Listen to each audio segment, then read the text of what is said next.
बिस्मिल्लाहिर्रहमानिर्रहीम। अस्सलाम वालेकुम स्टूडेंट्स। आज का हमारा टॉपिक है गैस्ट्रो इंटेस्टाइनल स्ट्रोमल ट्यूमर।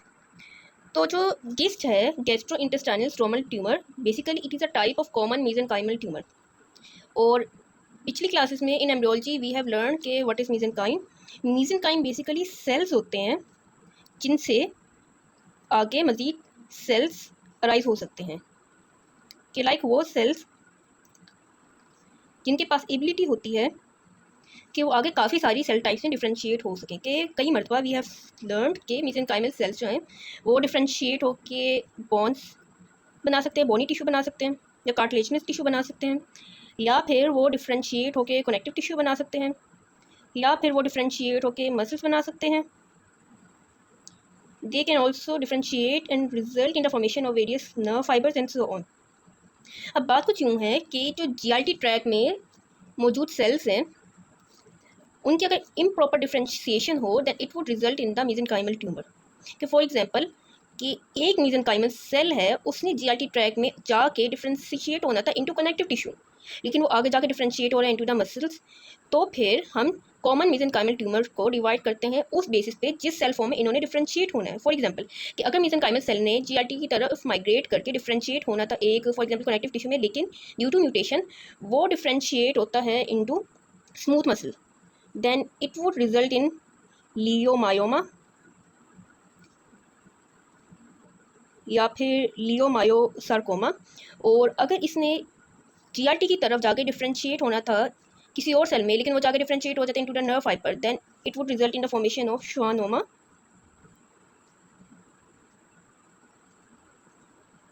ठीक, तो बात कुछ यूँ ही कि मेसेंकाइमल सेल्स ने माइग्रेट करना था towards the GRT track during embryological life, और उन्होंने डिफ्रेंशिएट होना था किसी और टिश्यू में, लेकिन वो डिफ्रेंशिएट हो जाते हैं किसी और टिश्यू में resulting in an altered pattern of cell. तो उसको हम कहते हैं मेसेंकाइमल ट्यूमर। मेसेंकाइमल ट्यूमर को डिवाइड करते हैं उस बेसिस पे जिस सेल टाइप में, जिस सेल फॉर्म में वो डिफ्रेंशिएट हुए हैं, which is obviously abnormal. Like अगर स्मूथ मसल्स में डिफ्रेंशिएट हो गए it would be known as leiomyoma या लियोमायोसार्कोमा, या अगर नर्व फाइबर्स में डिफ्रेंशिएट हो गए that would be known as schwannoma. अब ये तो बात हमने देख ली कि गैस्ट्रोइंटेस्टाइनल स्ट्रोमल ट्यूमर क्या है, कॉमन मेसेंकाइमल ट्यूमर क्या है। अब आपने सोचा होगा कि आप ही ने बात स्टार्ट की गैस्ट्रोइंटेस्टाइनल स्ट्रोमल ट्यूमर से, यहाँ पे जिक्र किया स्ट्रोमल ट्यूमर का, लेकिन आप ये बात लेके टूवर्ड्स कॉमन मेसेंकाइमल ट्यूमर। क्यों? क्योंकि हुआ यूँ कि जो गिस्ट है वो पहली मरतबा जो डायग्नोज हुआ था, जहाँ पे गिस्ट को देखा गया था, that was Cajal cells of intestine.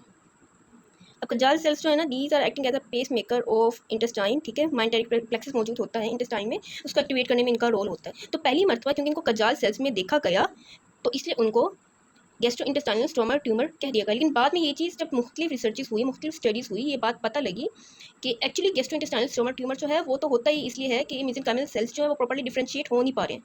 Like जिस फॉर्म में उन्होंने डिफ्रेंशिएट होना था उस नॉर्मल सेल फॉर्म में डिफ्रेंशिएट नहीं हो रहे, वो एक दूसरी अल्टर्ड पैटर्न ऑफ सेल्स बना रहे हैं, उसको मेसेंकाइमल ट्यूमर कहते हैं। ठीक, अब हमने देखना ये है कि मेसेंकाइमल ट्यूमर किस तरह से ओरिजिनेट करता है, किस तरह से बनता है हमारी बॉडी में। So we are now moving towards the pathogenesis of the tumour. अब ऑब्वियसली है तो ये ट्यूमर, तो हर तरह की ट्यूमर की तरह इसकी पैथोजेनेसिस जो है उसके पीछे भी होती है म्यूटेशन। और म्यूटेशन होगी किस चीज़ की? म्यूटेशन जो है इसकी पैथोजेनेसिस में तीन इंपॉर्टेंट चीज़ों की होगी, कि या तो देयर में भी म्यूटेशन हो कि अल्टी टायरोसिन काइनेज,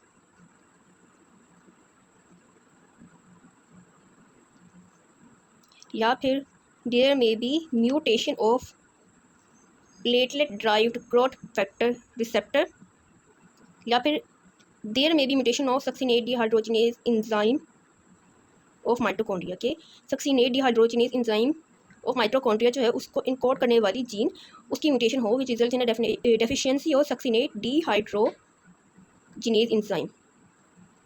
अब पहले हम के अल्टी टायरोसिन काइनेज की डेफिशिएंसी देख लेते हैं। फॉर एग्जांपल कंसीडर करें कि here we have a mesenchymal cell during embryological life, जिसने आगे जाके एक स्पेसिफिक सेल फॉर्म में डिफ्रेंशिएट होना है।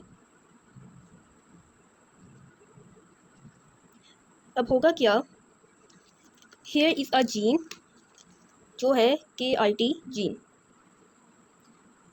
KRT जीन की क्या होगी? Transcription which results in the formation of messenger RNA, and messenger RNA की जब ट्रांसलेशन होगी it would result in the formation of the protein that is tyrosine kinase.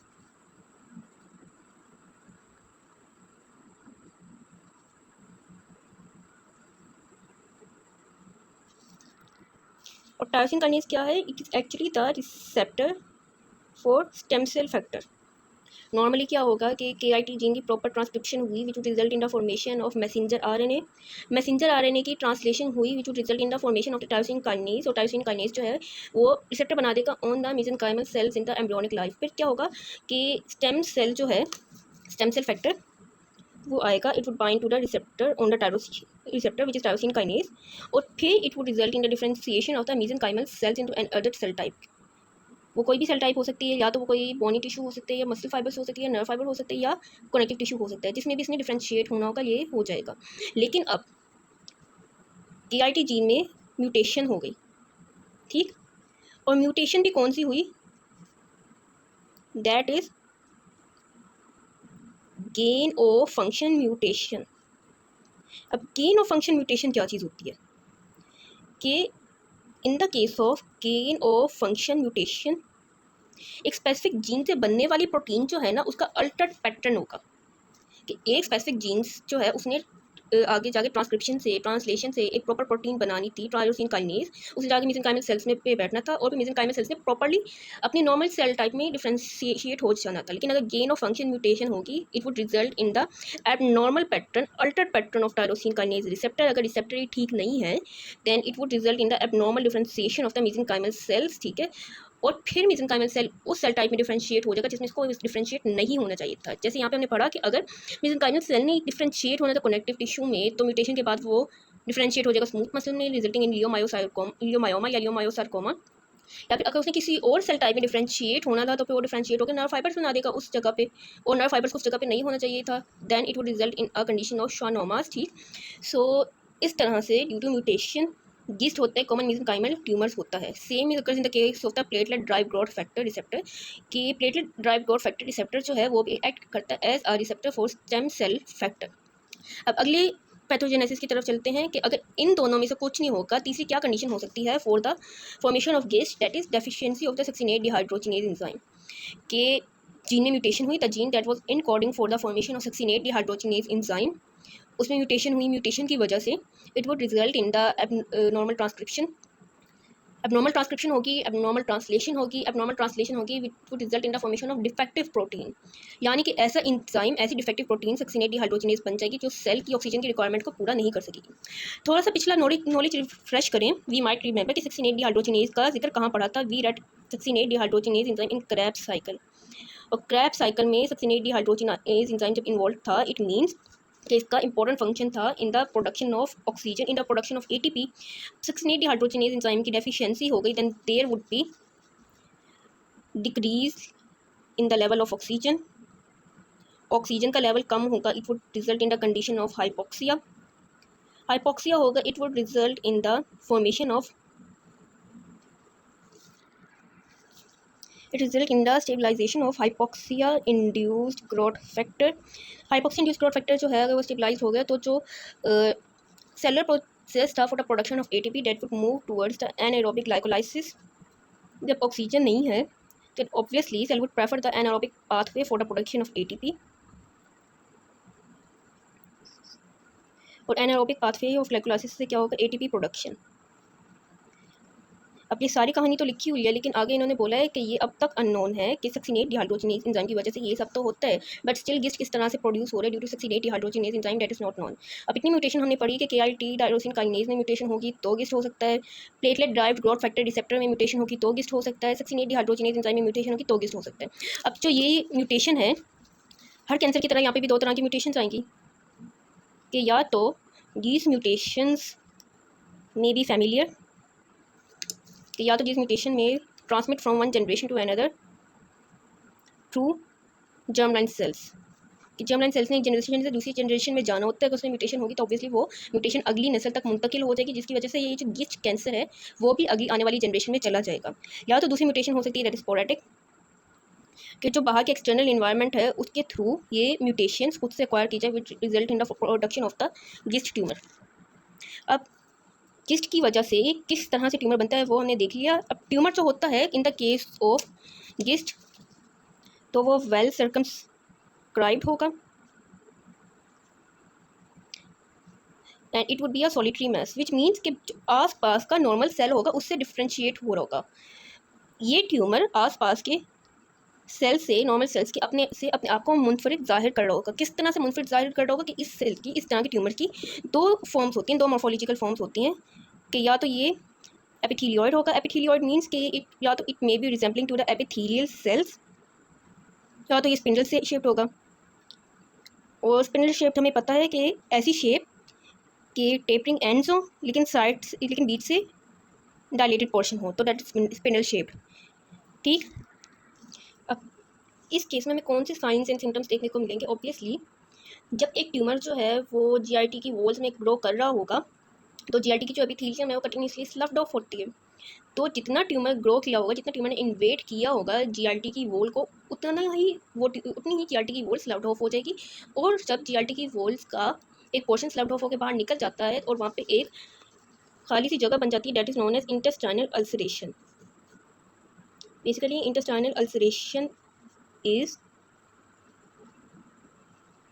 damage to the walls of GLT which result in the formation of a defective area। तो for example यहाँ पे tumour बना था, ठीक, और जितना tumour ने यहाँ तक इन्वेट किया था जीआरटी की वॉल्स को, अब वो सारा जो ट्यूमर है वो जीआरटी की वॉल्स स्लफ्ड ऑफ करने की कोशिश करेंगे, उसकी वजह से उतनी ही जीआरटी की वॉल्स स्लफ्ड ऑफ हो जाएंगी और उतना ही पोर्शन जो है it would result in the intestinal ulceration. And further जब इंटेस्टाइनल अल्सरेशन होगी obviously it would result in the bleeding in walls of GRT. और अगली चीज़ जो देखने को मिलेगी दैट इज इंटेस्टाइनल ऑब्स्ट्रक्शन। अब एक बात है कि फॉर एग्जांपल अब जो जीआरटी है, इंटेस्टाइन है या स्टमक है, व्हाट्सोएवर, वो पूरी की पूरी हमारी जो है वो एक ल्यूमिन की फॉर्म में है। ठीक, ओके, ल्यूमिन की फॉर्म में और जीआरटी की वॉल्स के अंदर मेसेंकाइमल ट्यूमर ग्रो कर रहा है, तो वो ग्रो होते होते होते होते वो ल्यूमिन के अंदर उसकी मैस प्रोट्रूड करना शुरू कर देगी। वो मजीद वो ग्रो होता जाएगा, then it would result in a point कि जीआरटी का ल्यूमिन ऑक्लूड हो जाएगा, रिजल्टिंग इन इंटेस्टाइनल ऑब्स्ट्रक्शन। अब अगली जो इंपॉर्टेंट चीज़ है that is prognosis of the disease. अब प्रोग्नोसिस बहुत इंपॉर्टेंट है क्योंकि प्रोग्नोसिस इज बेसिकली कि एक डिजीज़ कितने अरसे में ट्रीट होगी। और जब क्लिनिक पे पेशेंट आता है उसका भी सबसे पहला सवाल ये होता है in the case of cancer कि डॉक्टर साहब मुझे कौन सी स्टेज का कैंसर है, मेरे पास कितना टाइम है, मैं ठीक भी हो सकता हूँ या नहीं हो सकता। ठीक, तो उस चीज़ का जवाब देने के लिए हमारे पास दो चीज़ें होती हैं, एक है grading of cancer, grading of tumour, and the next one is staging of tumour. तो ग्रेडिंग क्या होती है? Grading is actually the degree of differentiation of the tumour, कि एक ट्यूमर जो है वो अपनी साइट ऑफ ओरिजिन से, अपने नॉर्मल साइट ऑफ ओरिजिन से कितना डिफर कर रहा है। ठीक, तो जितना वो डिफर कर रहा होगा उतनी ज़्यादा उसकी ग्रेडिंग होगी और उतनी ही कैंसर प्रोग्रेस करेगा। स्टेजिंग क्या चीज़ होती है कि कैंसर ने अपने लोकल एरिया ऑफ ओरिजिन के अलावा बॉडी में कितना मेटास्टेसाइज किया हुआ है, कौन कौन से पार्ट्स को इन्वेट किया हुआ है। ठीक, उसकी बुनियाद पे हम कहते हैं कि बंदे को स्टेज 1 का कैंसर है, स्टेज 2 का कैंसर है या whatsoever. And as you know कि गैस्ट्रोइंटेस्टाइनल स्ट्रोमल सेल्स का ट्यूमर जो है, जिस कह लो या कॉमन मेसेंकाइमल ट्यूमर कह लो, it is a malignant tumour. तो मैलिग्नेंट ट्यूमर है विच मीन्स कि ये मेटास्टेसाइज करेगा। मेटास्टेसाइज करने का मतलब कि अगर ये स्टमक से अराइज हो रहा है या अगर ये इंटेस्टाइनल सेल से अराइज हो रहा है तो ये जीआईटी के मुख्तलिफ पार्ट्स को इन्वेट कर सकता है, कि या तो वो इन्वेट करके लीवर की तरफ चला जाए, या तो इन्वेट करके पेंक्रियाज की तरफ चला जाए, स्टमक में है तो इंटेस्टाइन को इन्वेट करते हैं, इंटेस्टाइन में है तो स्टमक को इन्वेट करते हैं, एंड सो ऑन, कि आसपास के एरियाज को मेटास्टेसाइज करके इन्वेट कर सकते हैं। और जितना इन्वेट करेगा, जितना वो वेल डिफरेंशिएटेड होगा, जितना वो डिफॉर्म्ड होगा, उतनी ही उसकी प्रोग्नोसिस मुश्किल होगी, उतना ही ज़्यादा टाइम लगेगा डिजीज़ को ट्रीट करने में। अब अगली जो चीज़ है डैट इज़ कि हमने डिजीज़ को डायग्नोज किस तरह से करना है। अब डिजीज़ को डायग्नोज करने का पहला तरीका तो यही है कि पहली जो चीज़ है हम पेशेंट को खुद देखेंगे कि उसमें क्या साइंस एंड सिम्टम्स वाज़ेह हो रहे हैं। तो बेसिकली जो पेशेंट की क्लिनिकल पिक्चर है वही आधी कहानी सुना देगी कि probably the patient is suffering from the gastrointestinal stromal cells tumour. अगली जो चीज़ है डायग्नोसिस के बॉडी में KIT मार्कर्स जो हैं वो एलिवेटेड होंगे। एंड वी ऑल नो कि अभी हमने पैथोजेनेसिस में पढ़ा कि KIT की म्यूटेशन की वजह से ही हो रही होती है जिसकी डिजीज़। देन ऑब्वियसली बॉडी में KIT के मार्कर्स का एलिवेट होना एक लाजमी सी बात है। और अगर बॉडी में KIT के मार्कर्स एलिवेटेड होंगे then it shows presence of yeast in the body, and this type of diagnosis is effective in 95% of cases। अब ये सारी बातें भी हो गई, अब देखना ये है कि हमने इस ट्यूमर को ट्रीट किस तरह से करना है। अगेन सारी पैथोजेनेसिस में, सारी कहानी में मोस्टली हमने किसकी बात पढ़ी? KIT टायरोसिन काइनेज की बात। तो पहला जो स्टेप होगा ट्रीटमेंट की तरफ वो यही होगा कि KIT टायरोसिन काइनेज जो है उसका पहले इलाज किया जाए by giving KIT tyrosine kinase inhibitor. अब टायरोसिन काइनेज इनहिबिटर अगर दे दिए जाएंगे तो प्रोलिफरेशन सेल की बंद हो जाएगी और गिस्ट जो है वो किसी हद तक ट्रीट किया जा सकता है। So we give tyrosine kinase inhibitors like इमीटिनाब।